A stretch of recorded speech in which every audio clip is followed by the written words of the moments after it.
তোমরা যদি একঘেয়ে সবজি খেতে খেতে বোর হয়ে যাও, তাহলে এরকমভাবে একবার বানিয়ে খেয়ে দেখো। রোজ যতটা ভাত খাও তার চেয়ে একটু বেশিই ভাত খাবে। এর জন্য আমি 1 কাপ মসুর ডাল নিয়েছি।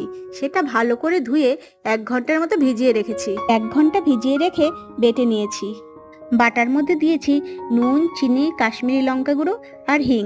এবার খুব ভালো করে হাতের সাহায্যে ফেটিয়ে নিতে হবে।